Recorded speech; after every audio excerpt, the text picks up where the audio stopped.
Halo semuanya, Assalamualaikum warahmatullahi wabarakatuh. Balik lagi dengan saya Anwar di A4 Otomotif. Nah, kita udah tahu bahwa Mitsubishi Outlander adalah mobil SUV crossover yang selama ini diperkenalkan dengan basis yang diambil dari Mitsubishi Lancer.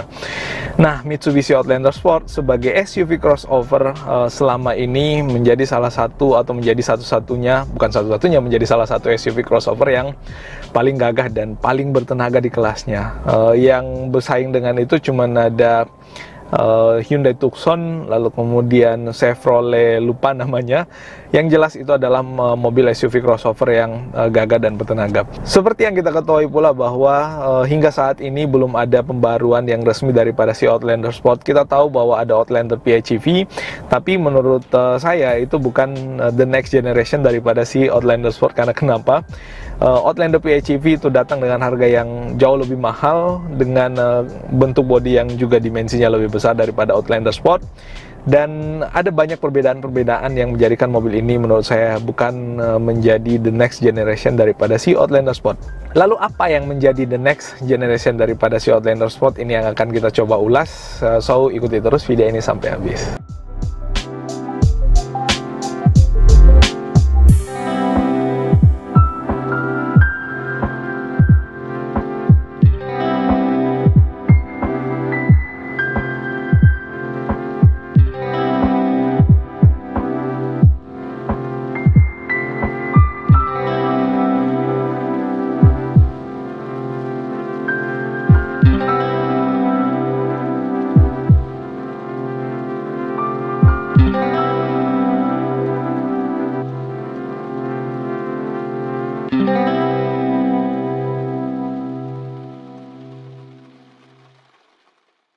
Nah teman-teman sekalian, di beberapa video YouTube ada banyak sekali bahkan yang sudah mengulas bahwa si Outlander, Mitsubishi Outlander nggak ada lagi embel-embel sportnya, nggak ada embel-embel PHEV-nya juga.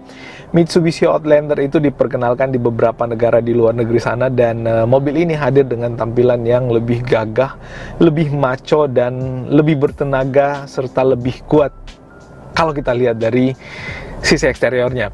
Nah, mobil ini hadir dengan Dynamic Shield sebagai bahasa desain daripada mobil Mitsubishi di seluruh dunia, di mana mobil-mobil Mitsubishi sekarang itu menggunakan Dynamic Shield sebagai identitas produk mereka. Kemarin kita nge-review Pajero Sport edisi facelift 2021, banyak yang bilang bahwa ini adalah expander yang dibuat jadi lebih besar. Menurut saya itu sedikit keliru, karena kenapa? Saya ingat saya yang pertama kali memperkenalkan desain Dynamic Shield itu adalah Eclipse Cross.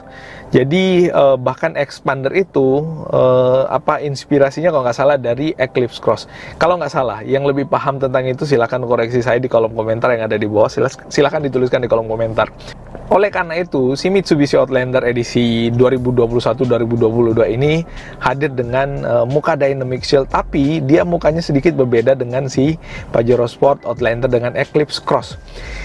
Nah, si Mitsubishi Outlander edisi terbaru ini atau edisi 2021-2022 ini mudah-mudahan nanti masuk ke Indonesia, itu hadir dengan teknologi yang mutakhir pula. Hal yang paling saya sukai daripada si mobil ini adalah bahwa dia punya adaptive cruise controlnya itu bisa stop and go. Kalau si Pajero, lalu kemudian si Eclipse Cross kemarin kalau nggak salah dia ada limit kecepatan minimal 40, kalau nggak salah minimal 40 km per jam, baru dia bisa diaktifkan untuk adaptive cruise controlnya. Tapi si Outlander ini diaktifkannya dari stop and go. Itu tentu menjadi hal yang sangat menarik, dimana kita benar-benar bahkan di kondisi macet pun si adaptive cruise controlnya itu bisa kita aktifkan, dan kita nggak perlu capek-capek untuk mengarungi perjalanan dalam kota yang macet. Kita udah tahu bahwa Indonesia termasuk Makassar sekarang kondisinya macet, jadi kita butuh benar-benar kendaraan yang membuat kita nyaman pada saat kondisi macet. Automatic adalah mobil yang nyaman pada saat macet, tapi akan lebih nyaman lagi dengan adanya adaptive cruise control yang bisa stop and go. Luar biasa. Selain itu ada banyak sekali fitur-fitur menarik yang disematkan di mobil ini. Tentunya itu adalah fitur-fitur safety, termasuk dalamnya ada SAWC ya, Super All Wheel Control kalau nggak salah, itu menjadi bagian dari safety, di mana semua sistem safety pengereman itu terintegrasi dengan sistem SAWC itu. Selain itu, dari sisi eksterior dengan dynamic shield, kalau kita lihat dari depan, lalu kemudian kalau kita lihat dari samping itu atapnya agak-agak kelihatan terpisah dengan bodi bawahnya, di mana di sekelilingnya itu dipasang frame yang warnanya hitam glossy, lalu kemudian ada kaca-kaca pada bagian windownya sampai ke bagian belakang. Itu atapnya seolah-olah kayak floating atau melayang kayak gitu. Jadi kelihatan nggak menyatu dengan bodi. Ini menjadikan mobil ini kelihatan lebih gagah dan lebih keren. Dan dia bentuk atapnya tuh lurus kayak gitu, jadi kelihatan lebih maco lah intinya. Kalau kita lihat dari samping, bahkan dari belakang pun, kalau selama ini orang bilang Pajero tuh debatable untuk lampu belakangnya karena dia bentuknya agak kayak bentuk air mata katanya. Jadi kayak mobil yang menangis kalau kita lihat dari belakang. Tapi menurut saya itu selera. Masing-masing kita beda, boleh beda tentang selera, tapi ya rasa-rasanya selera satu orang nggak boleh menjadi selera kita semua, karena masing-masing pasti punya pandangan sendiri. Yang jelas, lampu belakang atau bagian belakang daripada si Mitsubishi Outlander ini itu dibuat tidak seperti dengan Pajero, jadi harusnya lebih banyak diterima umum dan lebih bisa diterima umum, maksudnya dengan penempatan lampu yang modelnya horizontal, nggak vertikal lagi. Lalu kemudian tampakan bagian belakangnya yang lebih gagah, itu menjadikan mobil ini juga dari sisi belakang kelihatan sangat proporsional.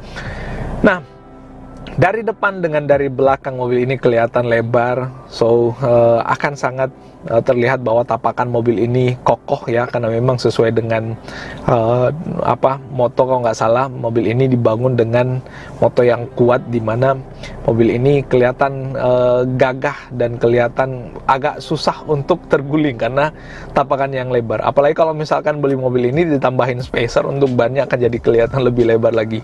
Tapi dengan kondisi standar menurut saya ini sudah sangat cukup dan sudah cukup keren. Lalu kemudian untuk sisi interior mobil ini juga didesain dengan desain yang mewah, dimana untuk joknya dengan pori-porinya, lalu kemudian dengan bentuk detail joknya itu yang dibuat jadi kelihatan mewah memang. Jadi mobil ini punya kelas yang mewah kalau kita lihat. Selain itu konsol tengahnya, lalu kemudian untuk cluster meternya. Untuk cluster meternya itu dibuat dari material atau dibuat dari bahan digital ya, kayak gitu. Jadi kelihatan lebih mewah lagi kalau kita lihat dari dalam. Nah, yang spesial lagi dan sebenarnya sudah ada di Outlander juga, apalagi Outlander PX sebelumnya, Outlander Sport maksudnya, itu ada sunroof dengan panoramic roof malah, jadi panjang ke belakang. Dan itu menjadikan mobil ini akan berasa lebih lega lagi kalau kita berada di dalamnya, dan si sunroof serta panoramic roofnya itu kita buka, tapi jangan dibuka dalam keadaan terik matahari, pasti akan kepanasan juga di dalam. Nah itu. Lalu kemudian mobil ini juga ada banyak sekali mode berkendara berdasarkan mobil yang ulasan yang pernah kita lihat. Ada eco, ada normal, lalu kemudian ada untuk jalanan aspal dengan traksi yang maksimal, lalu kemudian ada untuk pasir, ada untuk lumpur malah. Bahkan setahu saya mobil ini adalah mobil yang diciptakan all-wheel drive atau AWD. Otomatis kalau dia AWD, dia akan punya kapasitas yang cukup baik untuk jalanan off-road. Jadi ya bisalah untuk mobil ini diajak berpetualang kemana saja sesuai dengan kontur jalanan di Indonesia lah intinya. Karena kenapa ya, kita tahu jalanan di Indonesia tuh ya nggak sebagus jalanan-jalanan di luar negeri sana. Jadi ya maklum lah, jadi semoga untuk kedepannya akan jadi lebih baik lagi kondisi jalanan di negeri kita ini. Ketika mobil ini masuk, dia akan bersaing dengan mobil-mobil yang ada selama ini. Untuk mobil-mobil sekelas itu seperti kemungkinan akan bersaing dengan Honda CR-V, lalu kemudian Nissan X-Trail. Ada yang bilang bahwa mobil ini bahannya diambil dari Nissan Roku, yang digadang-gadang akan menjadi the next Nissan X-Trail untuk pasar Indonesia. Tapi menurut saya hal yang wajar, karena kenapa, kita tahu bahwa Nissan, Renault dengan Mitsubishi itu menjadi satu bagian untuk saat ini. Dan ya wajar saja kalau misalkan diambil dari basis yang sama kayak misalkan Nissan Livina kemarin diambil daripada basisnya diambil dari Mitsubishi Expander. Well, itu yang bisa kita ulas kali ini mengenai si Mitsubishi Outlander. Semoga ini menjadi informasi yang referentif dan bermanfaat buat kita semua, dan pastinya semoga mobilnya masuk ke Indonesia dan memperkaya pilihan teman-teman sekalian atau pilihan kita semua untuk memilih mobil mana sih yang lebih cocok dengan teknologi, keunggulan, kegagahan dan penampilannya dan kecanggihan daripada sisi safety-nya untuk mobil-mobil yang ada saat ini. Semoga ini bermanfaat. Sekali lagi, kalau ada yang salah dan keliru dari yang kita sampaikan, mohon dimaafkan. Buat teman-teman yang membutuhkan informasi mengenai mobil Mitsubishi atau mobil apapun, silahkan klik link WhatsApp yang ada di kolom deskripsi. Di situ ada nomor kontak yang bisa dihubungi atau link WhatsApp yang bisa diklik untuk kita discuss langsung mengenai mobil-mobil, utama mobil Mitsubishi. Well, sekian. Kalau ada salah kata dan ada keliru yang saya sampaikan juga, kalian bisa koreksi di kolom komentar di bawah, dan bebas untuk mengoreksi selama itu masih masih dalam taraf yang sopan dan baik lah, kayak gitu. Nah, sekian sekali lagi, dan kita akan ketemu pada review atau ulasan otomotif menarik berikutnya, dan assalamualaikum warahmatullahi wabarakatuh. Bye bye.